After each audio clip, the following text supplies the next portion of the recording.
Bienvenue dans cette série de podcasts où je vous propose des textes inspirants afin de vous faire réfléchir et grandir.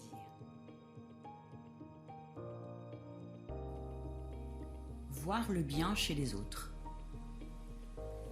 Il est facile et peu noble de ne voir que des défauts des autres. Mais pour se concentrer sur leurs qualités, il faut une grandeur d'âme. Tout est dans la façon de considérer les êtres et les choses. Plusieurs ont pour habitude de se concentrer sur les défauts de leurs semblables.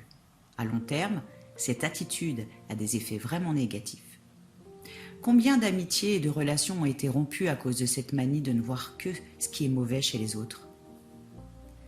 Bien sûr, les gens ont toutes sortes de défauts. Certains sont ingrats, jaloux, égoïstes, etc.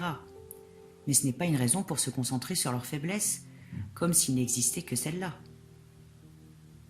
Il faut plutôt ouvrir les yeux à une autre réalité qui est tout aussi vraie.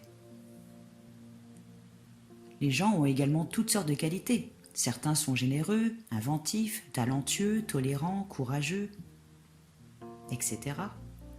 Puisque ces deux réalités sont véridiques. Les gens ont des défauts et des qualités. Alors pourquoi ne pas choisir celles qui nous font du bien? Celles qui voient avant tout les qualités des autres sont généralement de bien meilleures relations avec ceux-ci. Voici quelques exemples. Au travail.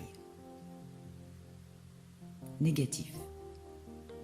Un collègue de travail motivé mais sans expérience fait une sérieuse bêtise.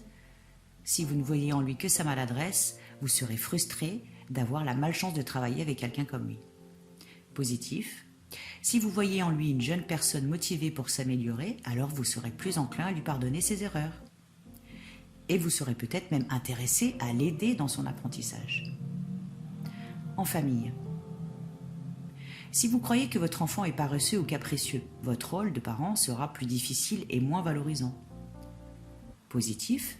Si vous voyez dans votre enfant des qualités en développement qui feront de lui un adulte de valeur, alors vous serez heureux de l'aider à développer ses qualités naissantes. En relation de couple.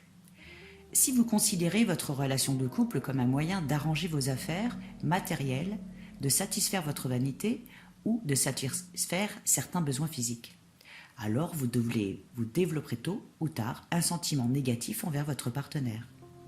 Positif. Si vous vous concentrez suffisamment longtemps sur ces qualités, alors vous deviendrez plus avenant, spontané et enthousiaste envers cette personne. Votre relation sera ainsi plus harmonieuse et enrichissante. Voyez vos semblables comme des cadeaux qui enrichissent votre vie. Certains croient qu'il faut nécessairement être naïf pour se concentrer ainsi sur les qualités des gens. Non. Il s'agit de choisir consciemment sur quoi nous voulons focaliser, sans ignorer les autres facettes de chaque individu. Ce n'est qu'un changement de dosage. Nous sommes simplement plus heureux en gardant davantage les qualités plutôt que les défauts des gens. Le sage tâche de voir les deux côtés à la fois, le bien et le mal. Il n'est pas aveuglé. Il ne s'est pas trompé, il considère que la partie essentielle des êtres, leur essence, c'est le bien. Je suis Aurore Le Breton, sophrologue, spécialisée dans la gestion du stress et du sommeil, et j'accompagne les femmes dévouées à leur travail à reprendre soin d'elles afin qu'elles soient actives tout en étant sereines.